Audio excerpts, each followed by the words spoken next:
Hello everyone. आप सभी का हमारे चैनल पर स्वागत है। आपके सामने मैं मोस्ट इंपॉर्टेंट क्वेश्चंस लेके आ गया हूँ विद आंसर्स। ठीक है, आप क्वेश्चन जो भी मैं देख रहे हैं आप बहुत ही ज़्यादा इंपॉर्टेंट है, यहीं से ज़्यादा क्वेश्चन पूछे जाते हैं, छोटे बड़े हर टाइप के क्वेश्चंस। और कब कौन सा क्वेश्चन आ रखा है वो भी मैंने मैंशंस कर दिया है। तो प्लीज़ वीडियो को लाइक कर दो, क्योंकि आप बाद में भूल जाते हो, और ऐसे ही वीडियोज़ अब आती रहेंगी रेगुलर। तो पहला क्वेश्चन है बेटा, बहुत ही ज़्यादा इंपॉर्टेंट। पुनर्जागरण से आप क्या समझते हैं? यूरोप में पुनर्जागरण के क्या कारण थे? ये क्वेश्चंस कब कब पूछे गए हैं वो भी मैंने मेंशन किया है। पुनर्जागरण क्या होता है, इसको डिटेल में मैंने लिखा है। यूरोप के निवासियों ने मध्यकाल की निर्जीव और मृत पाए रोमन एवं यूनानी सभ्यता को पुनर्जीवित करने के लिए जो प्रयास किए उन्हें पुनर्जागरण कहते हैं। ठीक है, पुनर्जागरण कहते हैं।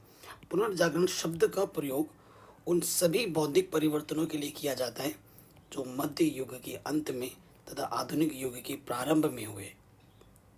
ठीक है, इसे अज्ञानता और अंधविश्वास की जंजीरों में जकड़े हुए मनुष्य को छुटकारा मिला और उसके जीवन में नए ज्ञान एवं नई चेतना का उदय हुआ।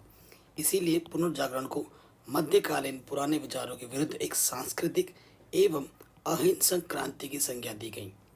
पुनर्जागरण के फलस्वरूप यूरोप में राज्य, राजनीति, धर्म, न्याय, साहित्य, दर्शन आदि के क्षेत्र में बहुत अधिक परिवर्तन तथा सुधार हुए। तो बहुत ही शानदार क्वेश्चन है। अगला क्वेश्चन है, यूरोप पुनर्जागरण के क्या कारण थे? क्वेश्चन बड़े नंबर में आता है। तो पहला बेटा था धर्म युद्ध। ऐसे टॉपिक बना बना के लिखना है, ये नहीं कि एक तरफ से लिख रहे हो एक तरफ से पूरा भर दिया कॉपी, ऐसे नहीं करना है। टॉपिक बना बना के लिखोगे तभी नंबर मिलेंगे। नवीन ज्ञान का मार्ग दिखाने में मध्यकाल में लड़े गए धर्म युद्धों ने विशेष भूमिका निभाई। ये धर्म युद्ध तुर्कों से यरूशलेम को स्वतंत्रता कराने के लिए ईसाइयों ने लड़े। इन धर्म युद्धों के कारण उप यूरोपवासी अन्य देशों की सभ्यता एवं संस्कृति के संपर्क में आए और उनमें नवीन विचारों का उदय हुआ। दूसरा पॉइंट है बेटा, इस्लाम धर्म का प्रचार। धर्म युद्धों के कारण यूरोप के लोग मध्य पूर्व की इस्लाम सभ्यता के संपर्क में आए। इससे यूरोपीय वासियों को अपने राजनीतिक एवं धार्मिक ढांचे की कमियों की जानकारी हुई। उन्होंने अपने जर्जर धार्मिक, राजनीतिक तथा सामाजिक जीवन में सामान्य कुल परिवर्तन करने आवश्यक समझे तथा अपनी प्राचीन सभ्यता संस्कृति को पुनः स्थापित करने के लिए नए सिरे से प्राप्त करने का निर्णय लिया। अगला है बेटा, टॉपिक लिखना है कुस्तुनिया पर तुर्कों का अधिकार। ये भी एक कारण था। 1453 ईस्वी में तुर्कों ने कुस्तुनिया पर अधिकार कर लिया था। इससे यूरोप में पुनर्जागरण को बढ़ावा मिल गया। तुर्कों के अत्याचार से डरकर बहुत सारे यूनानी ईसाइयों ने यूरोप के भिन्न भिन्न भागों में शरण ले ली थी। इन लोगों ने यूरोप की जगह जगह यूनानी सभ्यता का प्रचार किया, जिसका लोगों पर अत्यधिक प्रभाव पड़ा। इस प्रभाव को यूरोप में जागृति की प्रक्रिया प्रारंभ हो गई। अगला टॉपिक लिखना है नवीन धार्मिक मान्यताओं का विकास। यूरोप के लोगों में यह विश्वास उत्पन्न होने लगा कि स्वर्ग तथा नरक केवल रूढ़िवादी धर्म की कल्पनाएं हैं। जीवन का सच्चा सुख तो केवल परिश्रम तथा स्वावलंबन से प्राप्त होता है। स्वर्ग कहीं नहीं है, इसी धरती पर विद्यमान है, उनका ये मानना हो गया। फिर भौगोलिक खोजें एक कारण था। पुर्तगाल, Spain, France, Italy, England, Holland आदि देशों के नाविकों ने नए नए समुद्री मार्गों तथा नए नए देशों की खोज की। यूरोप के लोगों ने इन देशों में अपने उपनिवेश स्थापित किए, जिससे यूरोप के साम्राज्यवाद के युग का आरंभ हुआ। छापे खाने का आविष्कार। छापे खाना मतलब अखबार छापना, किताबें छापना। छापे खाने के आविष्कार से पुस्तकों की संख्या में बहुत वृद्धि हुई, जिससे सामान्य जनता के लिए शिक्षा के द्वार खुल गए। ठीक है, ये एक प्रभाव पड़ा। आविष्कारों का प्रभाव। यूरोप में विभिन्न वैज्ञानिकों ने नए नए आविष्कार किए। न्यूटन तथा गैलीलियो जैसे वैज्ञानिकों के आविष्कारों के फलस्वरूप विज्ञान के क्षेत्र में क्रांति आ गई। ठीक है, अगला टॉपिक है भाषा एवं साहित्यिक क्षेत्र में परिवर्तन। उन दिनों लैटिन सारे यूरोप की भाषा बनी हुई थी। इंग्लैंड की प्रसिद्ध साहित्यकार चासर द कैंटरबरी टेल्स पुस्तक की रचना की। आधुनिक अंग्रेजी साहित्य का मार्ग प्रशस्त किया। इटली के महान कवि दांते ने इटली की भाषा में प्रसिद्ध ग्रंथ डिवाइन कॉमेडी की भी रचना की। तो ये सारे कारण थे। नए नगरों की स्थापना, कलाओं का प्रभाव, इन सभी से ही इन चीज़ों की रचना हुई और सब चीज़ बन पाई। अगला क्वेश्चन है बेटा, औद्योगिक क्रांति के कारणों का वर्णन कीजिए। और ये सारे बड़े नंबर के क्वेश्चन हैं जो कि लगभग हर साल आते हैं। तो क्वेश्चन क्या है बेटा, औद्योगिक क्रांति के कारण क्या थे? तो पहला कारण था कोयले एवं लोहे की प्राप्ति। इंग्लैंड में लोहा तथा कोयले निकटवर्ती क्षेत्रों में उपलब्ध था, जिससे मशीनों व उद्योगों का विकास सुगम हो गया। कोयले से लोहे को पिघलाकर मशीनें, परिवहन के यंत्र बनाए गए।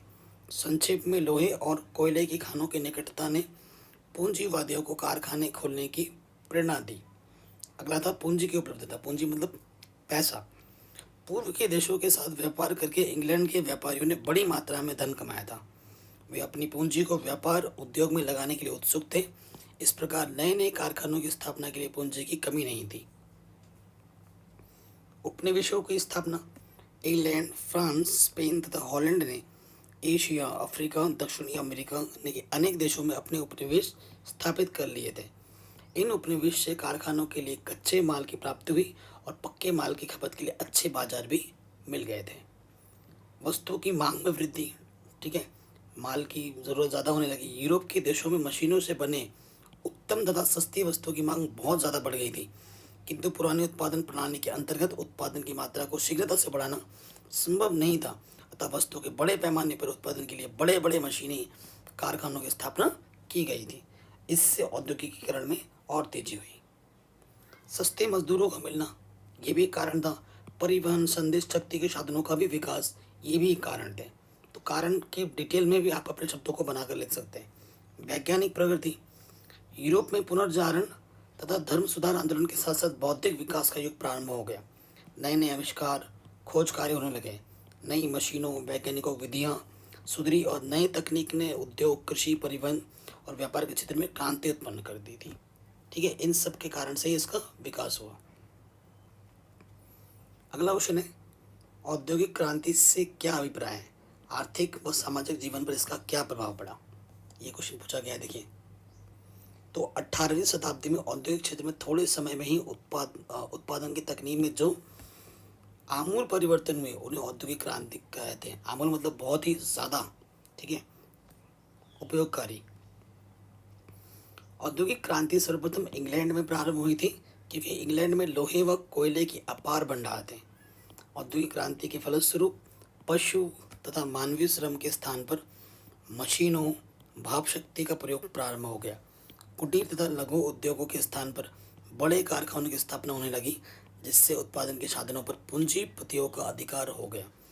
अगर संक्षेप में बोलूं, औद्योगिक क्रांति ने एक ऐसी व्यवस्था को जन्म दिया जिससे उत्पादन, परिवहन, संचार आदि के नवीन साधनों का अभ्युदय हुआ।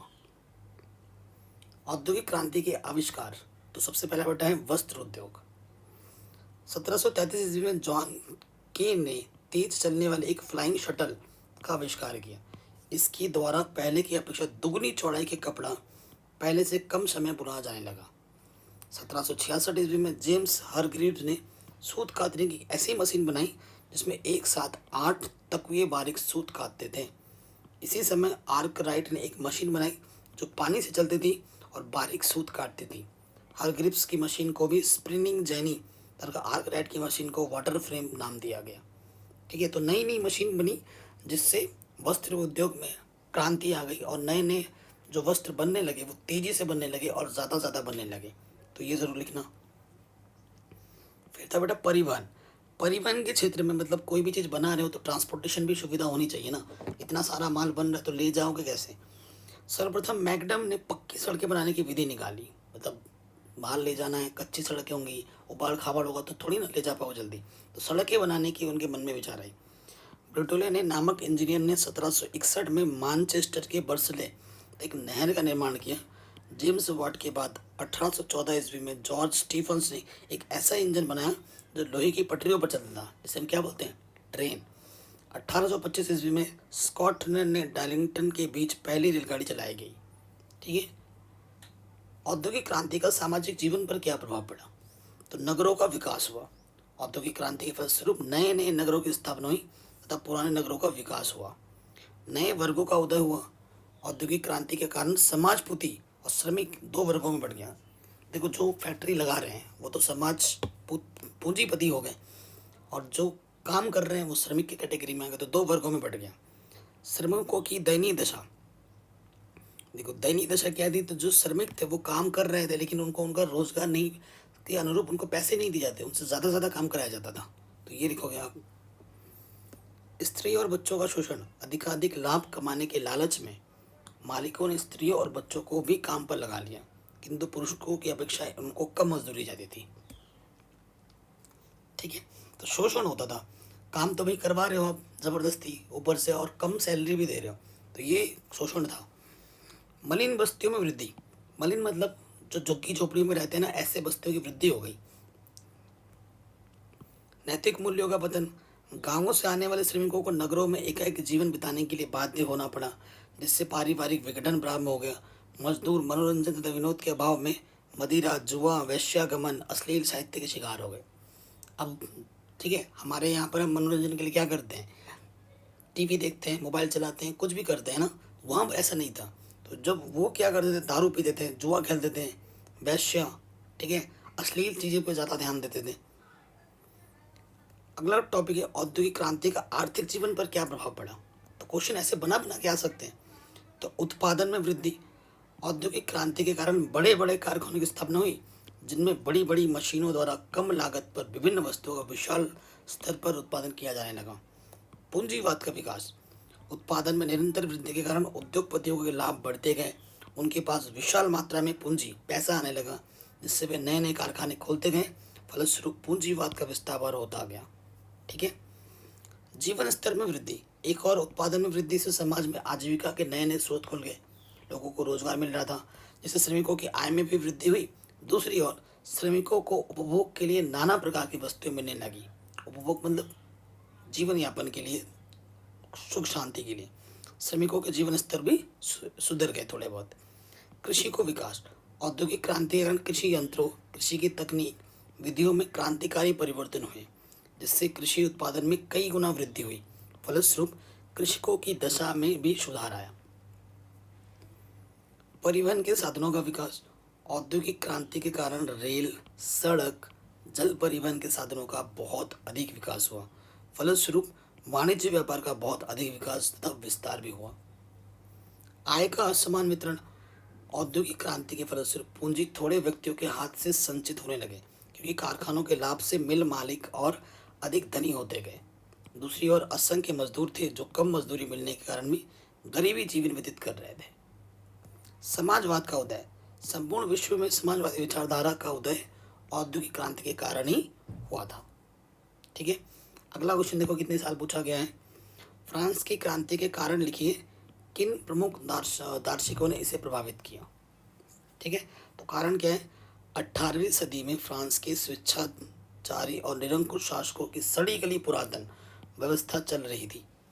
इस व्यवस्था को पुरातन व्यवस्था का नाम इसलिए दिया गया था क्योंकि यह प्राचीन तानाशाही साम्राज्यवादी व्यवस्था का ही एक अंग था। फ्रांस का तत्कालीन तानाशाह शासक लुई 16वां एवं उसकी विवेकहीन रानी इस व्यवस्था के पक्षधर भी थे। इसी पुरातन व्यवस्था को उखाड़ फेंकने के उद्देश्य से फ्रांस में सन 1789 में क्रांति का उदय हुआ। यह क्रांति एक ऐसी बड़ी थी, ऐसी बाढ़ थी जो अपने साथ अधिकांश बुराइयों को बहा कर ले गई। ठीक है, तो ये ऐसा आपको लिखना है। अब फ्रांस की क्रांति के क्या कारण थे, तो बेटा पहला कारण था राजनीतिक कारण, राजाओं की मनमानी।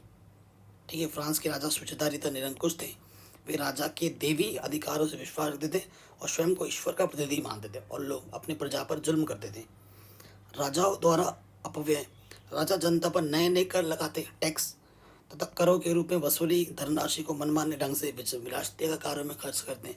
तो जो पैसा लेते उसको अय्याशी में इधर उधर उड़ाते थे, फालतू चीज़ों में खर्च करते थे। व्यक्तिगत स्वतंत्रता का अभाव, राजा के दरबारियों के जो अधिकार पत्र होते थे जिन पर राजा की मुहर लगी होती थी, दरबारी जिसे कैद करना चाहते उसका नाम अधिकार पत्र पर लिख देते, और इस प्रकार ना जाने कितने लोगों को फ्रांस के जेलों में रहना पड़ता। मतलब खाली पेज में ना पहले से दस्तखत कर देते थे, और जो दरबारी होते थे किसी का भी नाम लिख देते और उनको उठाकर जेल में डाल देते। प्रांतों में असमानता, फ्रांस के भिन्न भिन्न प्रांतों में भिन्न भिन्न प्रकार के कानून प्रचलित थे।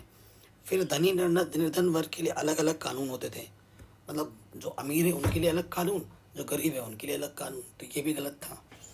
उच्च वर्ग के विशेष अधिकार, उच्च वर्ग मतलब जो धनी और संपन्न वर्ग में आते थे। फ्रांस में कुलीन वर्ग तथा कैथोलिक चर्च के पादरियों को विशेष अधिकार मिले हुए थे, जिनके द्वारा वे आम जनता पर अत्याचार करते थे। नेक्स्ट है सेना में संतोष, अमेरिका का स्वाधीनता संग्राम, तो इनको पढ़ के आप लिख सकते हैं। दूसरा कारण है विद सामाजिक कारण। सामाजिक कारण में पादरी वर्ग आ जाता है, ठीक है। जो इस वर्ग में कैथोलिक चर्च के उच्च पादरी आते थे। उन दिनों चर्च फ्रांस में एक अलग राज्य के समान था। चर्च की अपनी सरकार तथा कर्मचारी होते थे जो अपनी मनमानी करते थे। कुलीन वर्ग, इस वर्ग में बड़े बड़े सामंत, उच्च अधिकारी तथा राज परिवार के सदस्य सम्मिलित होते थे। उन्हें अनेक विशेष विशेष अधिकार प्राप्त होते थे जिनके द्वारा वे जनता का शोषण करते थे। जनसाधारण वर्ग, इस वर्ग में बेटा मजदूर, कृषि, सामान्य शिक्षित वर्ग और सामान्य जनता आती थी।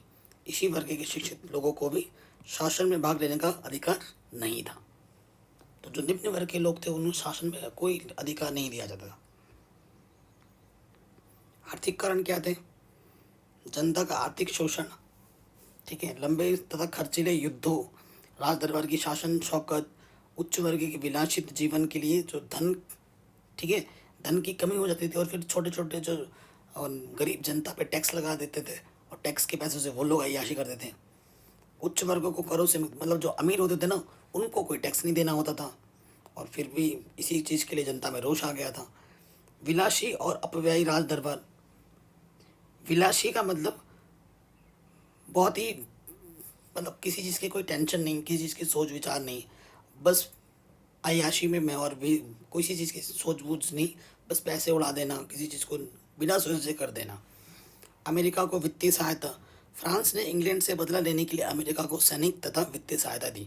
इससे फ्रांस की आर्थिक दशा और भी खराब हो गई थी, ठीक है। दार्शनिक क्या परिणाम थे, तात्कालिक क्या कारण थे, ये भी आप पढ़ सकते हैं।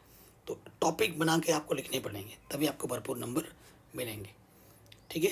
सो बेटा अगला क्वेश्चन है, फ्रांस की क्रांति का प्रभाव यूरोप के अन्य देशों पर किस प्रकार पड़ा? ये क्वेश्चन भी पूछा गया है। तो पहला कारण है फ्रांस की क्रांति के फलस्वरूप यूरोप में निरंकुश शासन का लगभग अंत हो गया। फ्रांस की क्रांति देखा देखी यूरोप के अन्य देशों में भी क्रांतियां हुई। फ्रांस की क्रांति से प्रेरित होकर अन्य राज्यों के शासकों ने शासन व्यवस्था में अनेक सुधार किए तथा जन कल्याण के कारण कार्य को आरंभ कर दिया, ठीक है। समानता, स्वतंत्रता तथा बंधुत्व के सिद्धांतों ने विश्व की राजनीति में भी हलचल मचा दी।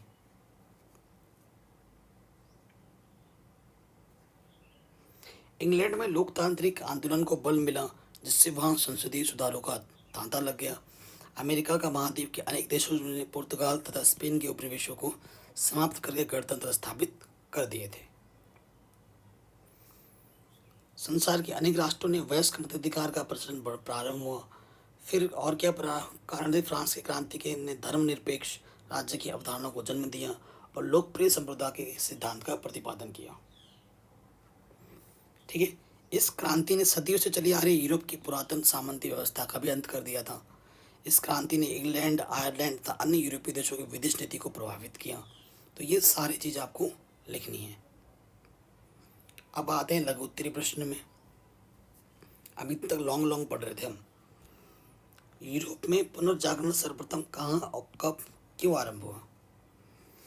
तो यूरोप में पुनर्जागरण सर्वप्रथम इटली में आरंभ हुआ था, ठीक है। कुस्तुनिया नगर पर तुर्कों द्वारा अधिकार कर लिए गए जाने पर यूनान के विद्वान धर्म तथा दर्शन की पुस्तकें लेकर इटली पहुंच गए। इटली वासियों ने उनका हृदय से स्वागत किया। फलस्वरूप इटली में नवीन विचारों, भावनाओं तथा मान्यताओं का उदय होने से वहाँ पुनर्जागरण हुआ, ठीक है।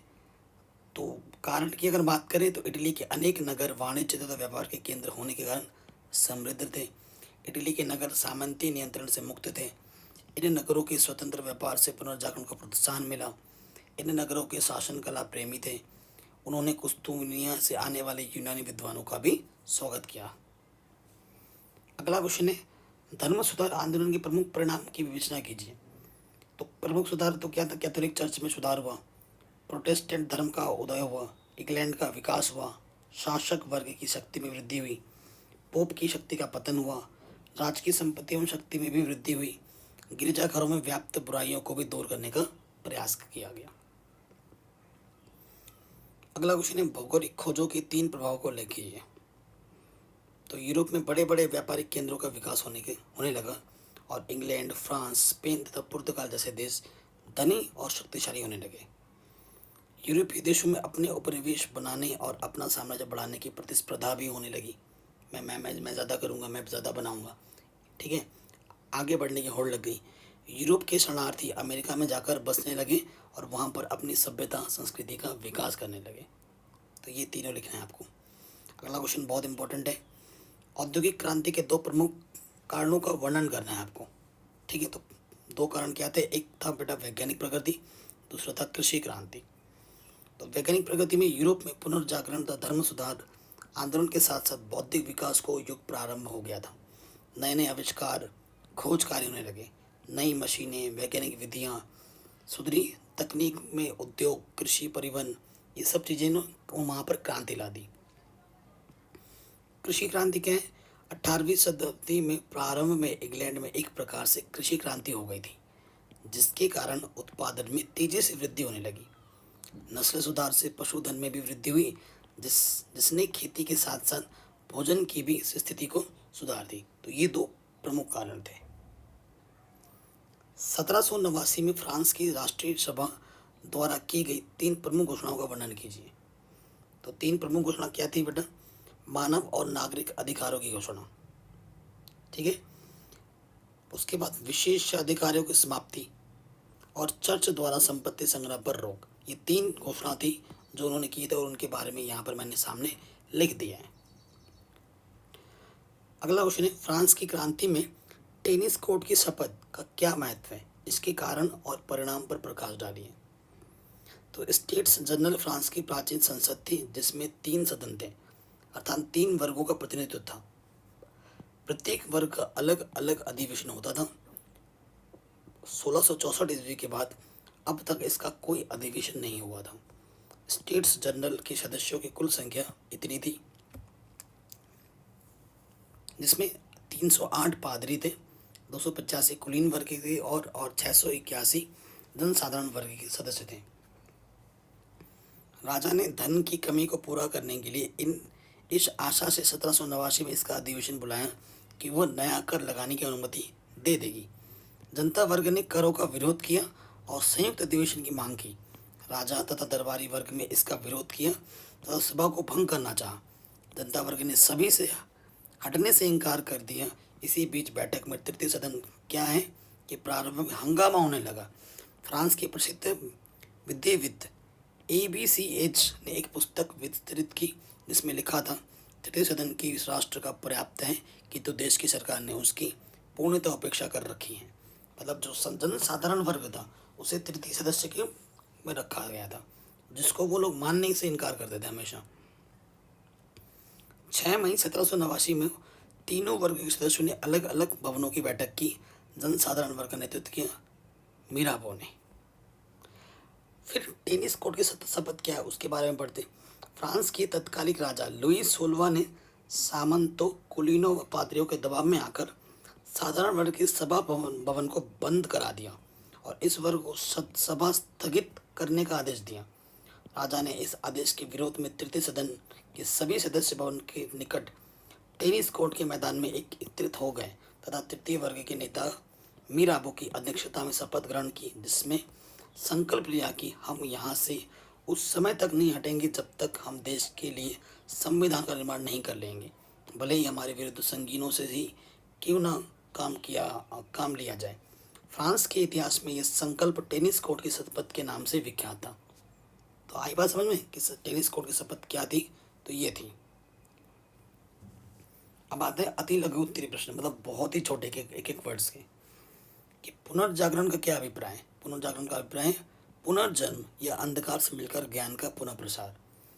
यूरोप में पुनर्जागरण के कोई 2 प्रमुख कारण लिखिए। तो 2 प्रमुख कारण थे, भौगोलिक खोजें और वैज्ञानिक आविष्कार।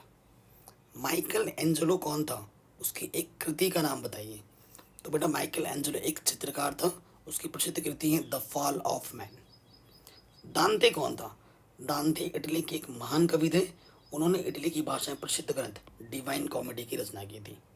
द प्रिंस किसकी कृति है, द प्रिंस फ्लोरेंस के एक प्रसिद्ध इतिहासकार और महान दार्शनिक मैकियावेली की कृति है। पुनर्जागरण काल के पश्चिमी यूरोप के 2 वैज्ञानिकों के नाम लिखिए। तो 2, एक तो गैलीलियो इटली में था और न्यूटन जर्मनी का था। कुस्तुमिनिया पर तुर्की का अधिकार हो जाने से यूरोपीय देशों को किस प्रकार की कठिनाई का सामना करना पड़ा? भारत में यूरोपीय राष्ट्रों को किस मार्ग से प्रवेशित किया गया? तो कुस्तुमिनिया पर तुर्कों का अधिकार हो जाने से उन्होंने ईसाइयों पर अत्याचार करना प्रारंभ कर दिया। भारत में यूरोपीय राष्ट्रों ने समुद्री मार्ग से प्रवेश किया था। ठीक है। यूरोप में धर्म सुधार आंदोलन किसके विरुद्ध हुए? तो चर्च के विरुद्ध हुए थे। वास्को डी गामा कौन था? उसने किस वर्ष भारत आने के जलमार्ग की खोज की थी? बहुत इंपॉर्टेंट क्वेश्चन है। वास्को डी गामा पुर्तगाल का एक निवासी था। उसने 1498 ईस्वी में भारत आने के लिए जलमार्ग की खोज की थी। यूरोप में धर्म सुधार आंदोलन के दो प्रमुख नेताओं के नाम लिखिए। तो मार्टिन लूथर और कॉल्विन। औद्योगिक क्रांति सर्वप्रथम किस देश में हुई? एक कारण देना है। औद्योगिक क्रांति सर्वप्रथम इंग्लैंड में प्रारंभ हुई थी, क्योंकि इंग्लैंड में लोहे व कोयले की अपार भंडार थे। रेल इंजन का आविष्कार किसने किया था? तो जॉर्ज स्टीवंस ने 1814 ईस्वी में रेल का इंजन बनाया था। औद्योगिक क्रांति के मध्य हुए 3 आविष्कारों का उल्लेख कीजिए। तो औद्योगिक क्रांति के मध्य drilling machine, safety lamp, telephone का आविष्कार हुआ था। इंग्लैंड में रक्तहीन क्रांति कब हुई?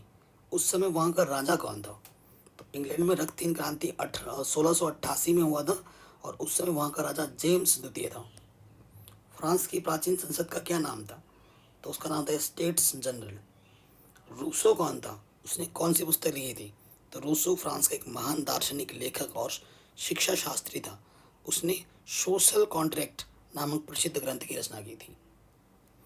फ्रांस की क्रांति के 2 परिणाम लिखिए। तो पहला परिणाम, इस क्रांति ने धर्मनिरपेक्ष राज्य की अवधारणा, लोकप्रिय संप्रभुता के सिद्धांत का प्रतिपादन किया। फ्रांसीसी क्रांति ने मानव जाति की स्वतंत्रता, समानता और बंधुत्व का नारा दिया। फ्रांस की राज्य क्रांति से पहले होने वाले 2 क्रांतियों के नाम लिखें। तो एक है इंग्लैंड की क्रांति, दूसरा है अमेरिका की क्रांति। अब आपको बहुविकल्पी प्रश्न है। राफेल कौन था? तो राफेल बेटा एक चित्रकार था। ठीक है।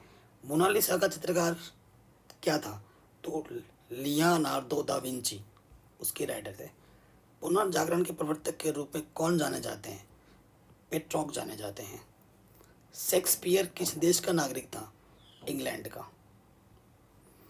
टॉमस मूर ने कौन सी पुस्तक लिखी थी? यूटोपिया। जूलियस सीजर के रचनाकार कौन थे? शेक्सपियर। पृथ्वी सूर्य के चारों ओर घूमती है, यह कथन किसने दिया था? कोपरनिकस ने। टेलीस्कोप को आविष्कार किसने किया था? गैलीलियो ने। मैकियावेली द्वारा लिखित पुस्तक का नाम क्या था बेटा? The Prince. माइकल एंजेलो कौन था? मतलब माइकल एंजेलो एक चित्रकार था।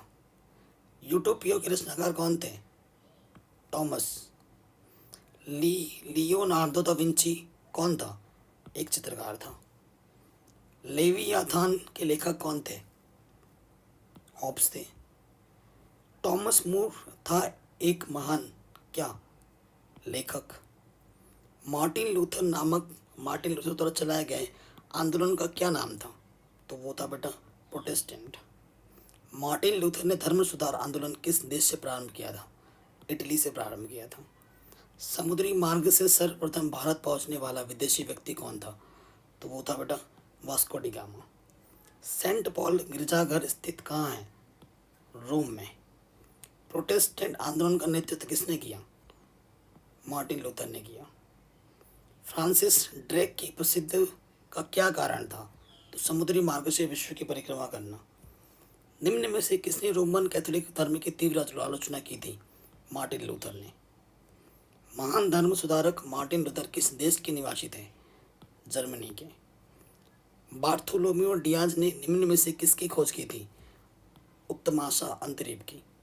जर्मनी में धर्म सुधार आंदोलन के प्रेरणादाता कौन थे? Martin Luther. प्रोटेस्ट धर्म सुधारक काल्विन किस देश का नागरिक था? फ्रांस का। कैथोलिक चर्च के विरुद्ध आवाज उठाने वाला धर्म सुधारक ज्विल्गी किस देश का निवासी था? स्विट्जरलैंड। नई दुनिया की खोज किसने की? कोलंबस ने। औद्योगिक क्रांति का आरंभ किस देश में हुआ था? इंग्लैंड में। स्टीम इंजन की आविष्कार किसने की थी? जेम्स वॉट ने। सिलाई मशीन का आविष्कार किसने किया था? एलिहास ने। इंग्लैंड में औद्योगिक क्रांति कब प्रारंभ हुई थी? 18वीं शताब्दी में। इंग्लैंड की गौरवपूर्ण क्रांति कब हुई? 1688 में। अमेरिका का स्वतंत्रता दिवस कब मनाया जाता है? 4 जुलाई को। अमेरिका स्वतंत्रता संग्राम का नेतृत्व किसने किया था? जॉर्ज वाशिंगटन ने किया था। बोस्टन चाय पार्टी की घटना कब हुई थी? 1773 में। बोस्टन चाय पार्टी की घटना किस देश क्रांति से संबंधित है? अमेरिका से संबंधित है। जॉर्ज वाशिंगटन कौन था? अमेरिका के राष्ट्रपति। इंग्लैंड की गौरवपूर्ण क्रांति किस राजा के समय में हुई थी? तो जेम्स द्वितीय के समय में हुई थी। इंग्लैंड में रक्तहीन क्रांति कब हुई? 1688 ईस्वी में। ठीक है। फ्रांस की क्रांति कब प्रारंभ हुई? तो फ्रांस की क्रांति प्रारंभ हुई थी 1789 ईस्वी में। फ्रांस की क्रांति का तात्कालिक कारण क्या था? स्टेट्स जनरल का अधिवेशन। किस तिथि को बस्तील का पतन हुआ था? 14 जुलाई 1789 को। निम्न में से कौन सी क्रांति टेनिस कोर्ट की सभा से संबंधित थी? फ्रांस की क्रांति। स्पिरिट ऑफ लॉज पुस्तक किसने लिखा था? मॉन्टेस्क्यू ने। नेपोलियन बोनापार्ट की अंतिम पराजय कब हुई? वाटरलू में। महान दार्शनिक वॉल्टेयर ने किस देश की क्रांति को प्रभावित किया था? फ्रांस की। ठीक है। तो इस तरीके से ये जो इम्पोर्टेंट क्वेश्चन है इतिहास के वो मैंने आपके सामने रखे। और भी इम्पोर्टेंट क्वेश्चन आपके सामने मैं लाता रहूँगा जो कि बोर्ड एग्जाम में बहुत ही इम्पोर्टेंट और महत्वपूर्ण है।